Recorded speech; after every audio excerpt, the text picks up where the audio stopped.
What's up guys, my name is Ace, and welcome back to another Battlefield 6 gun guide. And with today's video, it's going to be a little bit different. Instead of doing individual weapons, I'm doing a big general gun guide on all of the shotguns. So we're going to be putting them side by side, comparing them, looking at their individual ammo types as well, because that's something there's not a whole lot of information on online. So I went in, did all the testing for myself, and this one is going to have a bit of a different format. So let's just dive right into this, and we're going to start it off with a rate of fire comparison, largely so you can compare the shotguns to the DB12's actual in-game rate of fire, because the stated rate of fire value is accounting for the pump delay after every 2 shots fired.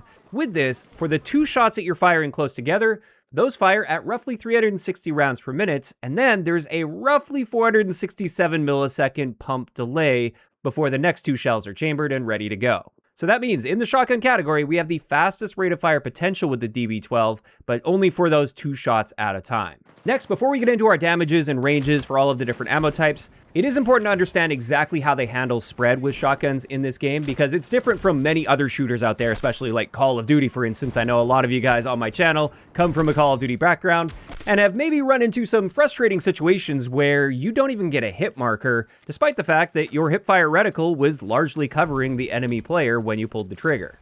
And the reason this can happen is, unlike a game like Call of Duty, where your hipfire spread indicator will represent the outer bounds of where your pellets are going to be going, and the pellets will generally be spread fairly equally within that hipfire reticle, they actually have a much more realistic shotgun pellet spread, meaning in close ranges, it's a very, very tight spread. And our hipfire indicator is just letting you know where that tight grouping of pellets could potentially go, but it's randomized within that circle. And this means you could have your hipfire reticle like half covering a target, for instance, and you pull the trigger, and sometimes you won't even get a hit marker at all. And the reason behind that is that really tight grouping of pellets ended up going in the part of your hipfire reticle that wasn't covering the enemy player, leading to 0 hits. And that can definitely feel strange if you're not accustomed to that. And that's why hipfire attachments are incredibly important on shotguns if you are planning to hipfire with them. Or alternatively, aiming down sight is very powerful, because when you aim down sight, now that tight grouping of pellets is going to go where you're aiming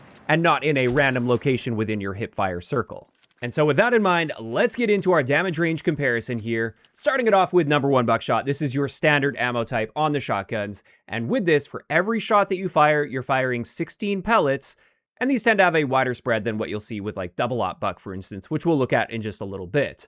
And just keep in mind, I've zoomed these range charts in a little bit compared to what you would normally see for my gun guide series on the regular guns. And that's just so you can better see the breakpoints. It doesn't make sense to zoom way out for a shotgun, since your damage range drop-offs are going to be quite close. But with this, you can see with the M87A1, we've got a 1-shot kill potential out to 15 meters, as long as we're landing 14 out of our 16 pellets. So even if you aim down sight, if you're on the edge of your target, for instance, you're probably not going to be landing all your pellets, and therefore you're likely not going to get that 1-shot kill. But if you're aiming nice and square, within 15 meters, you should generally be getting that 1-shot kill. Then we can see quite a consistent 2-shot potential out to 25 meters, and then beyond that, that's where it's often going to be more than a 2-shot kill, even though you technically can get a 2-shot kill. It's very unforgiving with the number of pellets you're able to miss while maintaining that 2-shot kill.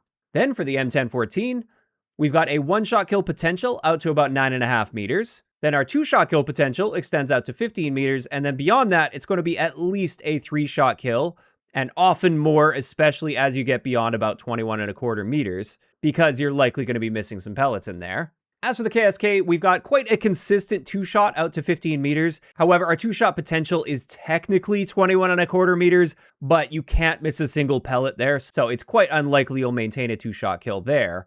And then beyond that, we have the potential to get a 3-shot kill, but again, it's very unforgiving, and therefore it's more likely going to be about a 4-shot kill beyond 21.25 meters. And then finally, with the DB12, this one has the same general potential as the KSK, but it deals a little bit more damage at mid to long range, just making it slightly more forgiving. And you can see our time to kill potential up close is a little bit better due to its faster fire rate, but at a distance where you need more than 2 shots to kill, with that pump in between, it does make your time to kill value skyrocket quite a bit. So that's fairly straightforward. Next, let's have a look at the double-aught buckshot. With this, we're now reducing it down to 8 pellets per shot, but then our damage values are often doubled or roughly doubled compared to the number 1 buck.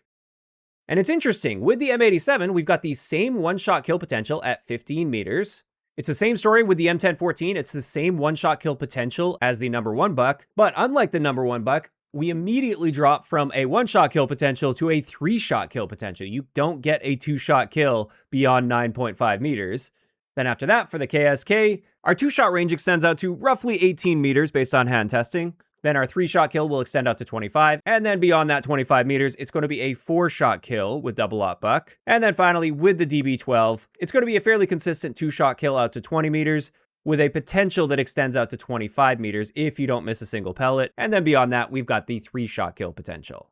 It is also worth noting, with double-aught buck, we tend to get a much tighter pellet grouping than what we see with the number 1 buck. And what that means is double-aught buck tends to be better for aiming down sight and stretching your range out a little bit because you get that tighter grouping, and therefore you're more likely to be hitting all of your pellets. Whereas with the number 1 buck, it does have a wider spread, and that can often be better if you're hip firing with the gun rather than going for that aim down sight precision. So you've got a better chance of at least landing some pellets on target. But then if you want to get to mid-range and maximize the number of pellets hit, it's going to be harder to make sure that you're landing like every single pellet while aiming down sight.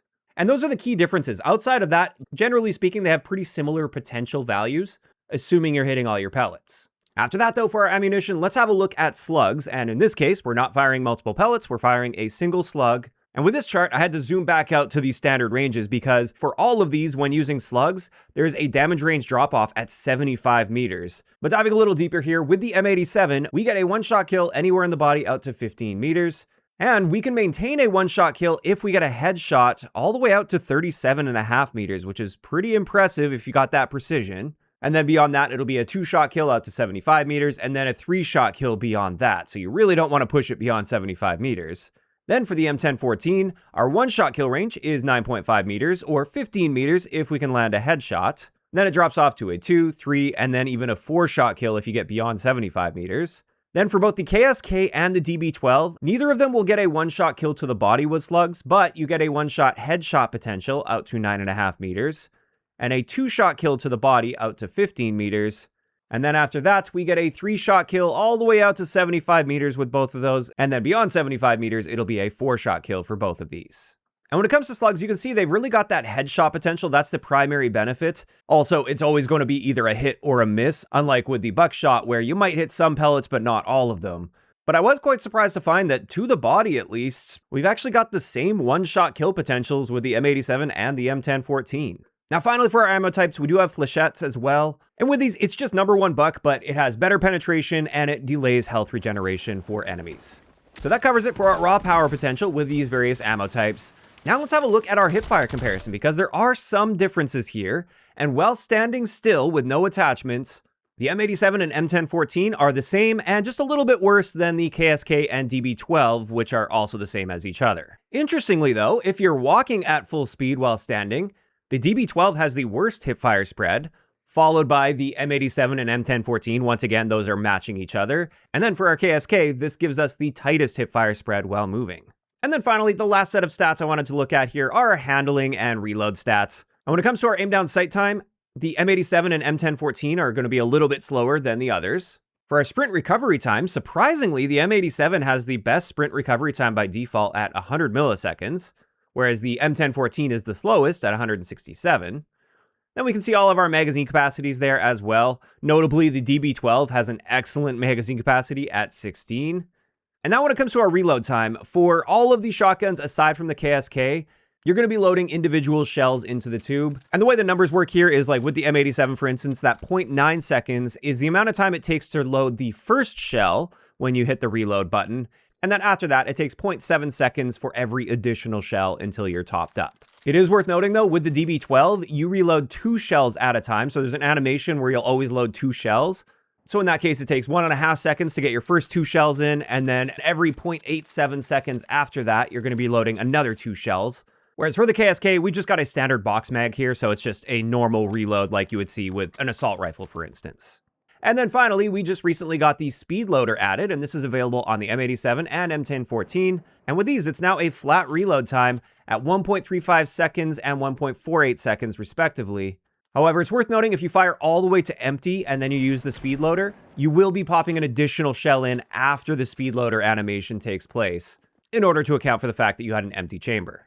And there we go. That's going to wrap it up for all of the most important stats to cover with these shotguns. And with today's format being a little bit different, and with shotguns being fairly straightforward once you understand the different ammo types and how those stats work, when it comes to your attachment combinations on these, it really just depends on the style of shotgunning that you're going for. If you're planning on hip firing a bunch, obviously you want to lean into tightening up that hip fire spread, since there's no benefit in Battlefield to having a wider hip fire spread. Unlike other games like Call of Duty, sometimes it is better to get that wider spread because it directly affects your pellet spread itself. Whereas that's not the case in Battlefield. You want to cut that randomness down as much as possible. But in other cases, you might want to just focus on aiming down sight in all of your gunfights to remove that randomness instead of leaning into hip fire for that. And that's often especially the case if you're using the double-aught buck or, of course, slugs. And then, of course, for the most part, recoil is not going to be a big problem on these shotguns outside of maybe the DB12 with how fast you can spam those two shots together.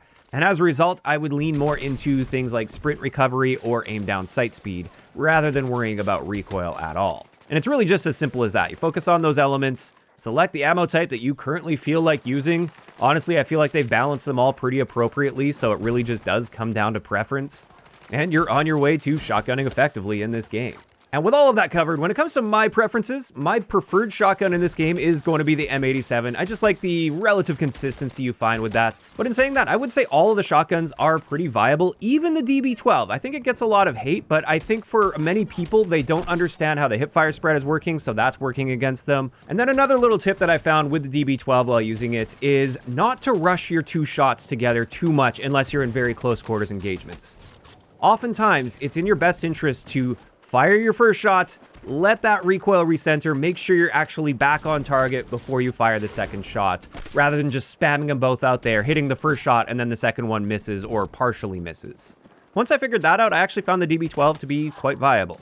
Now, of course, I'm really curious to hear from you guys in those comments down below. Out of the shotguns that we currently have in Battlefield 6, which one is your favorite, and which ammo type do you also lean toward the most? Just let me know down below. If you enjoyed the video, a like rating is always appreciated. And don't forget to subscribe for more if you haven't already.